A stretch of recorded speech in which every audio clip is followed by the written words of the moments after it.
India Legal presents Courts Roundup.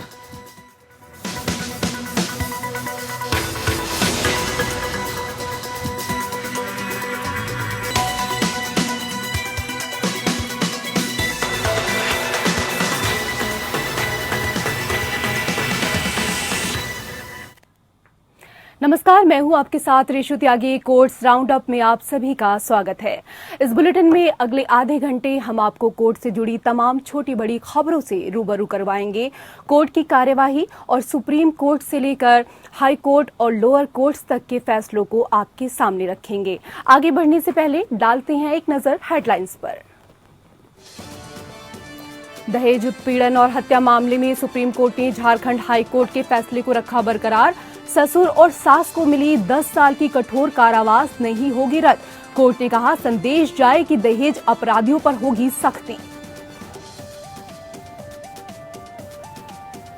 Shamshera film copyright मामले में फंसी फिल्म शमशेरा को दिल्ली हाई कोर्ट ने दी ओटीटी पर रिलीज करने की इजाजत। निर्माता को 22 अगस्त तक 1 करोड़ जमा करने का आदेश, वरना रिलीज पर लगेगी रोक।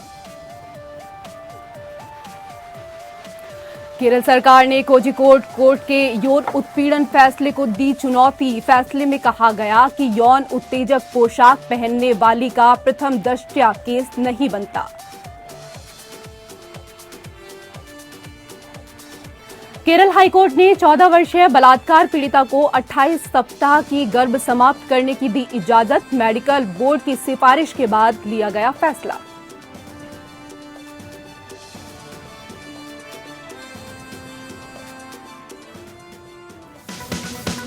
India Legal presents Courts Roundup.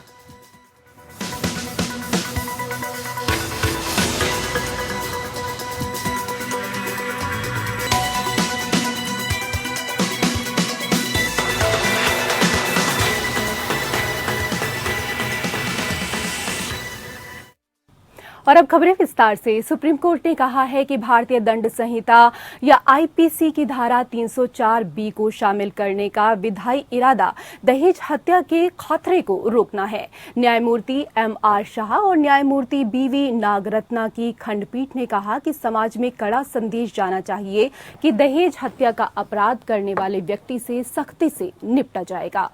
धारा 304 बी के तहत अपराध दहेज हत्या का अपराध समाज के खिलाफ एक अपराध है। समाज में एक मजबूत संदेश जाना चाहिए कि जो व्यक्ति दहेज हत्या और दहेज निषेध अधिनियम के तहत अपराध करता है उसके खिलाफ सख्त कार्रवाई की जाएगी। अदालत ने झारखंड उच्च न्यायालय के उस आदेश को बरकरार रखा है जिसमें मृतक महिला के ससुर और सास को 10 साल की कठोर कारावास की सजा सुनाई गई थी। अपीलकर्ता आरोपी ने ये कहते हुए शीर्ष अदालत का रुख किया था कि उनकी अधिक उम्र को देखते हुए उनको कम सजा दी जा सकती है। हालांकि कोर्ट ने कहा कि मृतक महिला की शादी के 1 साल के भीतर ही मौत हो गई थी और दहेज की मांग को अभियोजन पक्ष ने साबित कर दिया था। आरोपी ने झूठे मामले या सिद्धांत के साथ सामने आया कि मृतक के मृत्यु डायरिया के कारण हुई थी, जो कि स्थापित और बचाव पक्ष द्वारा साबित नहीं किया गया है। दहेज हत्या के अपराध के लिए न्यूनतम सजा 7 साल है और अधिकतम सजा आजीवन कारावास है। निचली अदालत ने 10 साल की कठोर कारावास की सजा सुनाई है। इसने आगे कहा कि धारा 304 बी को शामिल करने का विधायी इरादा दहेज हत्या के खतरे को मजबूती से रोकना था। आदेश में कहा गया है कि धारा 304 बी के तहत मामलों से निपटने में इस तरह के विधायी इरादे को ध्यान में रखा जाना चाहिए। धारा 304 बी के तहत अपराध दहेज हत्या का अपराध समाज के खिलाफ अपराध है। ऐसे अपराधों का प्रभाव पूरी तरीके से समाज पर भी पड़ता है। अदालत ने कहा कि मामले के तथ्यों और परिस्थितियों में 10 साल के कारावास को किए गए अपराध के अनुपात से अधिक नहीं कहा जा सकता है, इसलिए इसने अपील को खारिज कर दिया।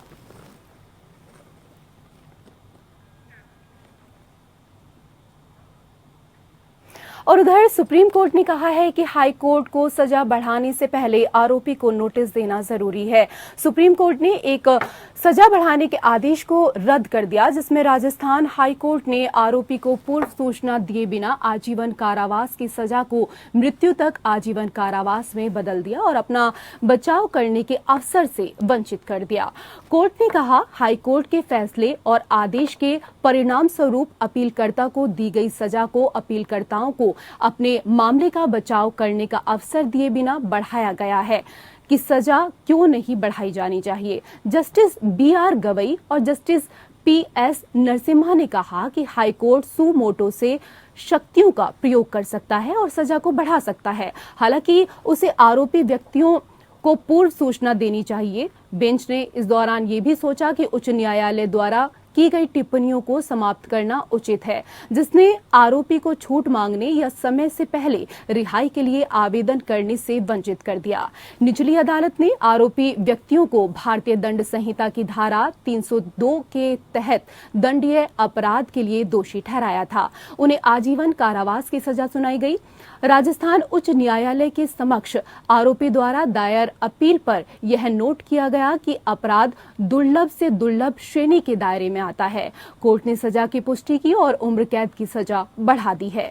आरोपियों को आजीवन कारावास की सजा भुगतने का निर्देश दिया गया है। बढ़ाई गई सजा को रद्द करते हुए सुप्रीम कोर्ट ने कहा कि उच्च न्यायालय के समक्ष अपील अभियुक्त द्वारा दायर की गई थी, न कि राज्य सरकार द्वारा मृत्युदंड न देने के निचली अदालत के आदेश को चुनौती देने के लिए।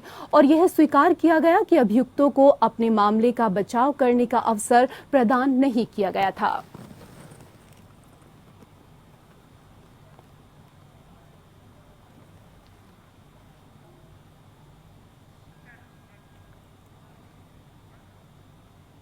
उधर सुप्रीम कोर्ट ने इलाहाबाद हाई कोर्ट से इस पर गौर और जवाब देने के लिए क्या कहा है। लंबे मध्यस्थता मामले और वाणिज्यिक मामलों को संबंधित वाणिज्यिक अदालतों में ट्रांसफर नहीं करना क्या वाणिज्यिक अदालत अधिनियम की धारा 15 के विपरीत कहा जा सकता है। जस्टिस MR शाह और जस्टिस BV नागरत्ना की पीठ उस मामले की सुनवाई कर रही थी, जहां कोर्ट ने मई में उत्तर प्रदेश राज्य में वाणिज्यिक विवादों से संबंधित मामलों को तय करने में देरी की समस्या से निपटने के लिए कुछ निर्देश जारी किए थे। उत्तर प्रदेश राज्य में मध्यस्थता और सुलह अधिनियम 1996 की धारा 34 के तहत पंचाट पुरस्कारों और आवेदकों के निष्पादन की कार्यवाही में बढ़ते लंबित मामलों से अवगत होने के बाद निर्देश जारी किया गया था। पीठ ने इससे पहले 2 कानूनों यानी मध्यस्थता और सुलह अधिनियम 1996 और वाणिज्यिक न्यायालय अधिनियम 2015 के तहत दायर मामलों की बड़ी संख्या पर अपनी नाराजगी व्यक्त की थी, जिसमें मामलों के त्वरित निपटान की परिकल्पना की गई थी। खंडपीठ ने कहा कि हाईकोर्ट के वकील के अनुसार वाणिज्यिक न्यायालय अधिनियम की स्थापना से पहले मध्यस्थता अधिनियम के तहत दायर किए गए मामलों को वाणिज्यिक न्यायालयों में स्थानांतरित नहीं किया जाता है और क्षेत्राधिकार नियमित अदालतों के साथ जारी रहता है। पीठ ने कहा कि हाईकोर्ट को इस पर गौर कर प्रतिक्रिया दे। मई 2022 में सुप्रीम कोर्ट ने यूपी राज्य सरकार को इलाहाबाद उच्च न्यायालय द्वारा 4 जिलों में अतिरिक्त वाणिज्यिक अदालतें बनाने के प्रस्ताव पर विचार करने और 4 सप्ताह की अवधि के भीतर अंतिम निर्णय लेने का निर्देश दिया था। जुलाई में इलाहाबाद उच्च न्यायालय ने एक हलफनामा दायर किया और बताया कि यूपी राज्य में लगभग 40,000 निष्पादन याचिकाएं लंबित हैं।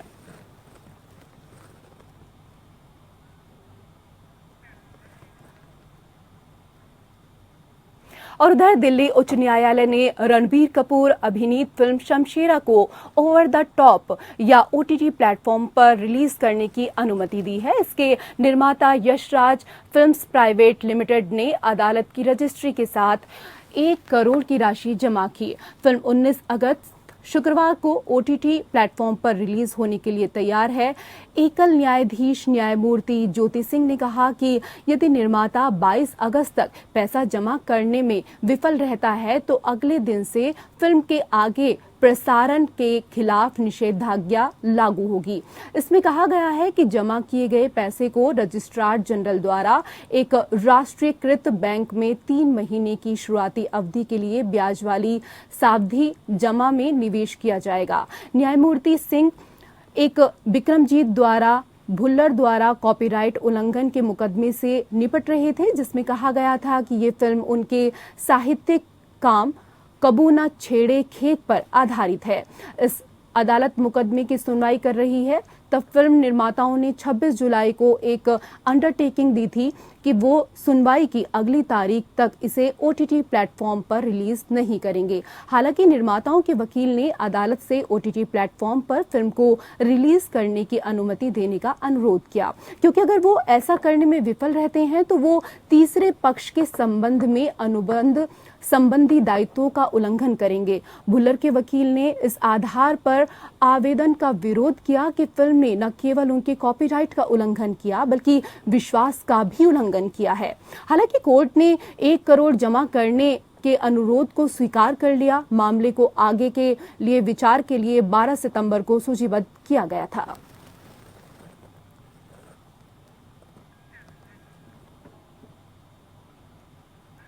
उधर रक्षा मंत्रालय की नई सेना भर्ती योजना अग्निपथ के खिलाफ एक पूर्व सैन्य अधिकारी ने दिल्ली हाई कोर्ट में जनहित याचिकाएं दायर की है। सेना के पूर्व कर्नल की तरफ से गुरुवार को दायर की गई याचिका में कहा गया है कि भारतीय वायुसेना की तरफ से साल 2019 में आयोजित परीक्षा के परिणाम को रद्द करते हुए 2 सशस्त्र बलों में अल्पकालिक भर्ती योजना शुरू की गई है, उसे रद्द किया जाना चाहिए और साल 2019 में जिन उम्मीदवारों का चयन वायुसेना के लिए किया गया था उसे रद्द नहीं किया जाना चाहिए। भारतीय सेना से स्वैच्छिक सेवानिवृत्त लेकर दिल्ली बार काउंसिल में बतौर वकील पंजीकृत होने वाले कर्नल अमित कुमार की ये जनहित याचिका चीफ जस्टिस सतीश चंद्र शर्मा और जस्टिस सुब्रमण्यम प्रसाद की बेंच में लिस्ट हुई है। दिल्ली हाई कोर्ट की चीफ जस्टिस की बेंच ने इस याचिका को इस तरह के अन्य मामलों के साथ जोड़कर 25 अगस्त को सुनवाई के लिए सूचीबद्ध किया है।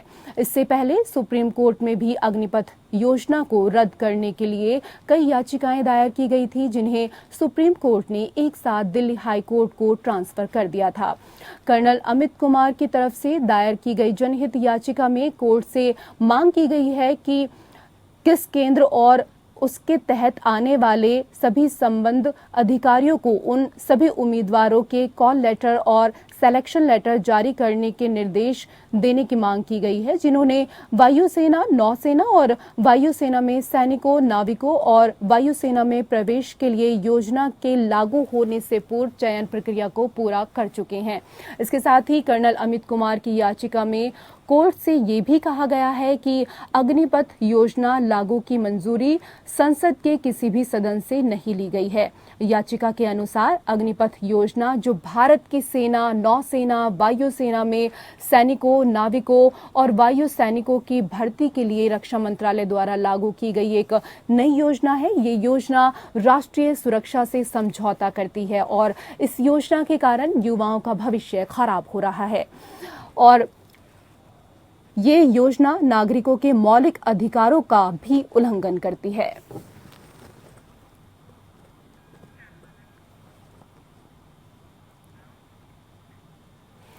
उधर एक फिल्म निर्माता ने बॉम्बे हाई कोर्ट में हैबियस कॉर्पस याचिका दायर की है, जिसमें उसके 2 नाबालिग बच्चों की सुरक्षित वापसी के लिए इंटरपोल के हस्तक्षेप की मांग की गई है।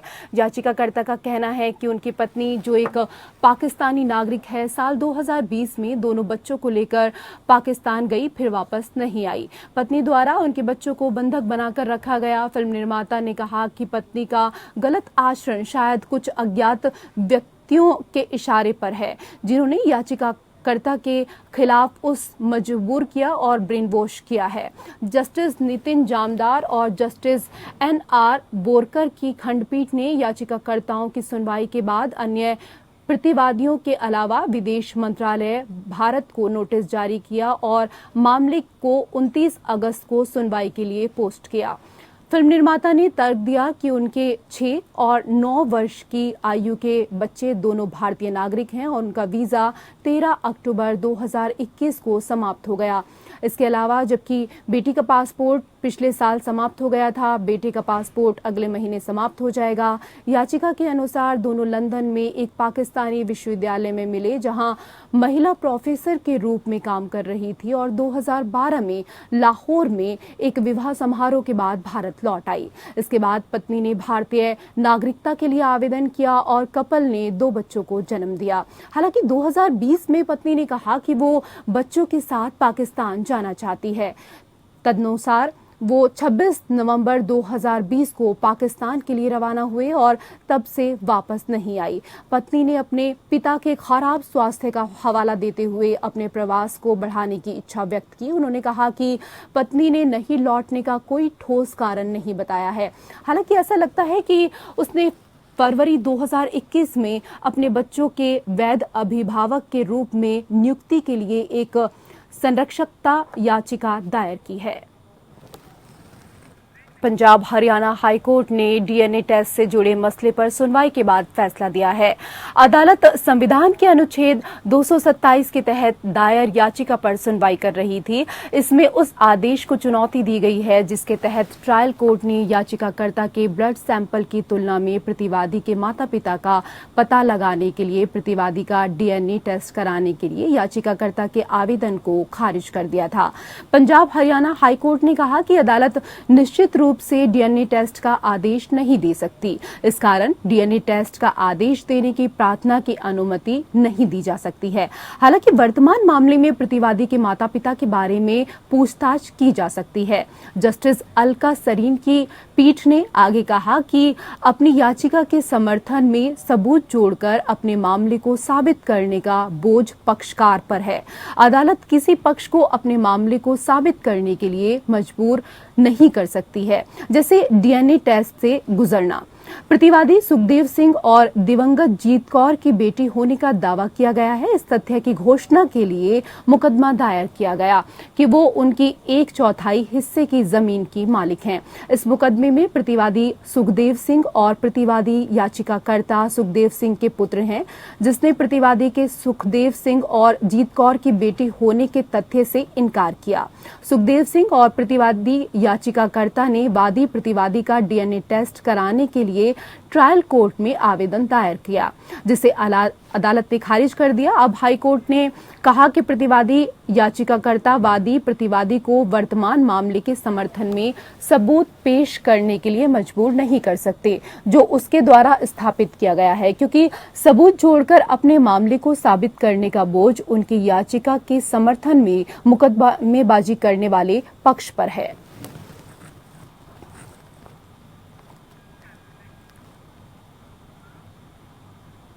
उधर केरल उच्च न्यायालय ने 14 वर्षीय बलात्कार पीड़िता को 28 सप्ताह की गर्भावस्था को समाप्त करने की अनुमति दी है। न्यायमूर्ति वीजी अरुण ने ये देखते हुए आदेश पारित किया कि एक मेडिकल बोर्ड ने गर्भपात की सिफारिश की थी, क्योंकि गर्भावस्था के जारी रहने के कारण होने वाली पीड़ा को 14 वर्षीय अविवाहिता लड़की के मानसिक स्वास्थ्य के लिए गंभीर चोट का कारण माना जा सकता है।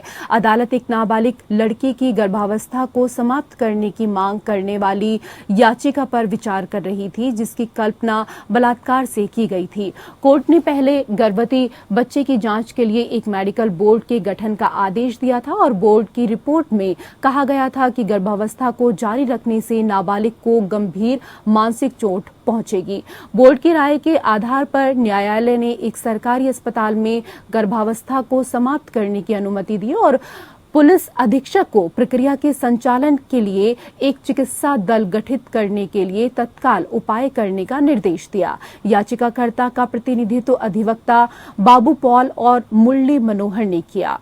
Medical termination of pregnancy act 1971 के तहत अधिकतम गर्भावधि जब तक कि गर्भपात नहीं किया जा सकता है 24 सप्ताह का है। हालांकि धारा 3(2)(b) कुछ श्रेणियों जैसे कि यौन उत्पीड़न या बलात्कार या अनाचार पीड़ितों के साथ साथ नाबालिगों के लिए 24 सप्ताह से अधिक गर्भपात की अनुमति देती है। गर्भावस्था के अंतिम चरणों में समाप्ति का मुद्दा देश भर में कई संवैधानिक अदालतों के समक्ष विचाराधीन मामला रहा है। केरल उच्च न्यायालय ने हाल ही में एक 13 वर्षीय लड़की को अपने ही भाई द्वारा बलात्कार से पैदा हुई 30 सप्ताह की गर्भावस्था को समाप्त करने की अनुमति दी थी। समाप्ति की अनुमति देने वाले अपने आदेश में न्यायालय ने उचित यौन शिक्षा की कमी और पोर्न तक आसन पहुंचने को बढ़ते किशोर गर्भावस्था में योगदान करने वाले कारकों के रूप में चिन्हित किया था।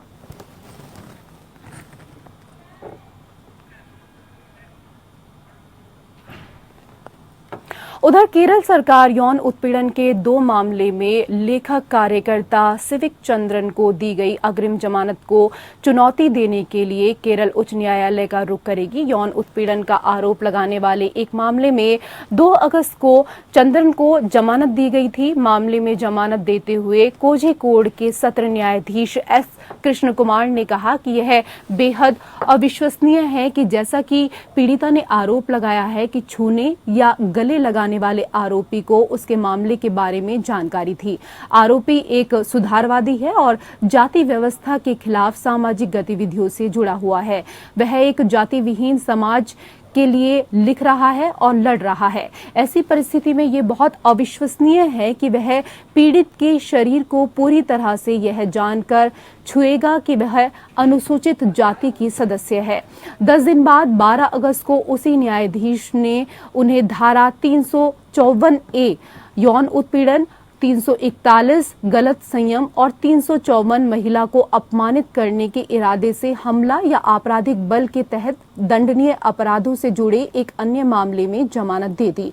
कोझिकोड के सत्र न्यायाधीश ने माना कि भारतीय दंड संहिता की धारा 354(a) की यौन उत्पीड़न शिकायत का मामला प्रथम दृष्टया नहीं होगा। यदि महिला ने यौन उत्तेजक पोशाक पहन रखी थी, चंद्रन पर आईपीसी की धारा 354(a), 341 गलत तरीके से संयम और 354 महिला का शील भंग करने के इरादे से हमला या आपराधिक बल के तहत मामला दर्ज किया गया था।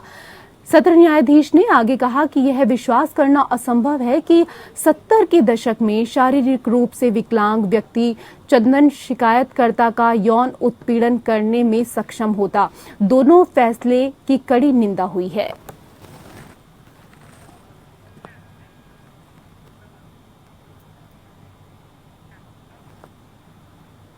उधर केरल हाईकोर्ट ने स्वप्ना सुरेश द्वारा दायर याचिका को खारिज कर दिया है, जिसमें विधायक केटी जलील मुख्यमंत्री पिनाराई विजयन और सरकार के खिलाफ कथित रूप से झूठी जानकारी फैलाने के लिए उनके खिलाफ दर्ज एफआईआर को रद्द करने की मांग की गई थी। जस्टिस जियाद रहमान AA की पीठ ने प्राथमिकी को रद्द करने की मांग वाली स्वप्ना सुरेश की याचिका को खारिज करते हुए कहा कि वह अंतिम रिपोर्ट को चुनौती देने के लिए स्वतंत्र होंगी। सोने की तस्करी मामले में मुख्य आरोपी स्वप्ना सुरेश ने आरोप लगाया था कि मुख्यमंत्री, उनकी पत्नी, उनकी बेटी केटी जलील और अन्य इस तस्करी मामले में शामिल थे। वर्तमान प्राथमिकी स्वप्ना के बयानों के बाद दर्ज की गई थी, जिसमें आरोप लगाया कि उसने पूर्व विधायक PC जॉर्ज के साथ साजिश रची थी और उसके बाद मजिस्ट्रेट के सामने झूठे और मानहानिकारक बयान दिए और मीडिया में झूठी खबर भी फैलाई, जिससे आम जनता को दंगा भड़काने के लिए उकसाया। प्राथमिकी में भारतीय दंड संहिता की धारा 153 यानी दंगा भड़काने के इरादे से उकसाना और 120(b) यानी आपराधिक साजिश के तहत अपराध शामिल है। याचिकाकर्ता की तरफ से पेश वकील R कृष्णा राज ने दलील दी कि याचिकाकर्ता के खिलाफ दर्ज शिकायत झूठी, दुर्भावनापूर्ण और टिकाऊ नहीं है। ये भी तर्क दिया गया कि 164 CRPC के तहत दिए गए बयान को वापस लेने के लिए उसे मजबूर करने का प्रयास किया गया था। अपने बयान के माध्यम से राज्य ने पहले अदालत के समक्ष प्रस्तुत किया कि इस मामले में जांच राज्य पुलिस प्रमुख द्वारा गठित विशेष जांच दल को सौंप दी गई है। राज्य द्वारा ये भी कहा गया कि मीडिया के समक्ष याचिकाकर्ता द्वारा दिए गए कथित मानहानिकारक बयानों के प्रत्यक्ष और तत्काल परिणाम के रूप में पूरे राज्य ने उसे आधे घंटे के भीतर एक राजनीतिक रूप से प्रेरित दंगे और हिंसा और शांति के उद्देश्यपूर्ण उल्लंघन को देखा है।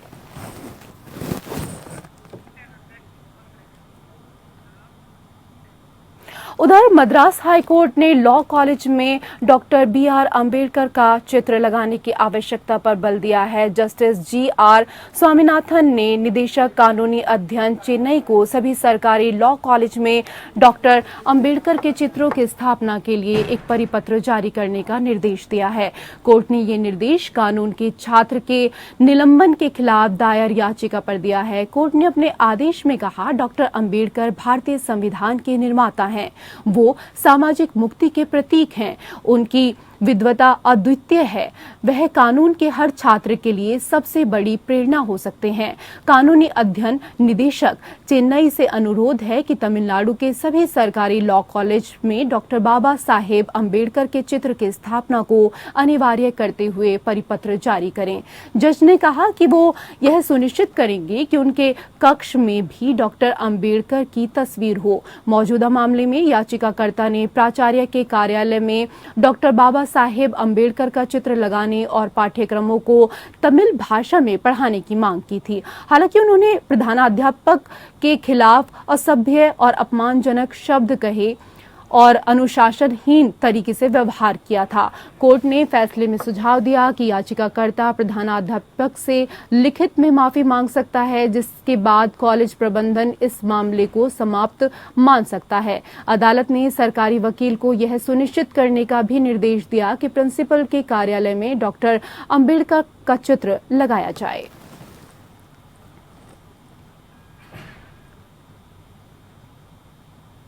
और इसी के साथ कोर्ट से जुड़ी हुई खबरों में फिलहाल इतना ही। नमस्कार।